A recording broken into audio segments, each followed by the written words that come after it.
শীতলকুচির বানিয়াটারি জিগাতলির ঘাটে বোমা উদ্ধারের ঘটনায় চাঞ্চল্য। ঘটনাস্থলে শীতলকুচি থানার পুলিশ এদিন সকালে নজরে আসে বিষয়টি। খবর পেয়ে ঘটনাস্থলে পৌঁছয় শীতলকুচি থানার পুলিশ। বোমা উদ্ধার করে শীতলকুচি থানায় নিয়ে আসে।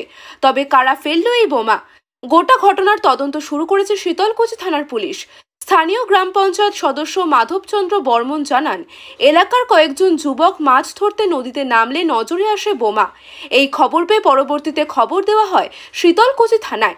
শীতলকুচি থানার পুলিশ প্রশাসন ঘটনাস্থলে এসে বোমাগুলি উদ্ধার করে থানায় নিয়ে যায়। তবে কারা ফেললো এখনো জানা যায়নি। গোটা ঘটনার তদন্ত করছে পুলিশ।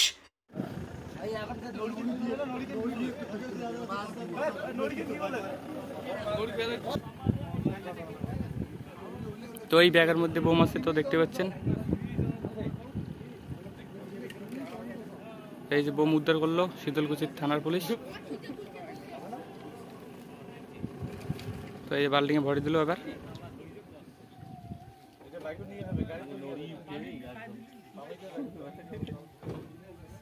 আজ সকালবেলা বোমা উদ্ধার হয়েছে, কি বলবেন বিষয়টা? এখানে গতকালকে আমাদের এখানকার মানে জনসাধারণ মানে মাছ মারতে গিয়েছিল।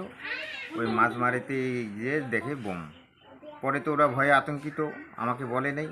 আজকে সকালবেলা আমাকে বলল যে এটা তো ভয়ানক জিনিস।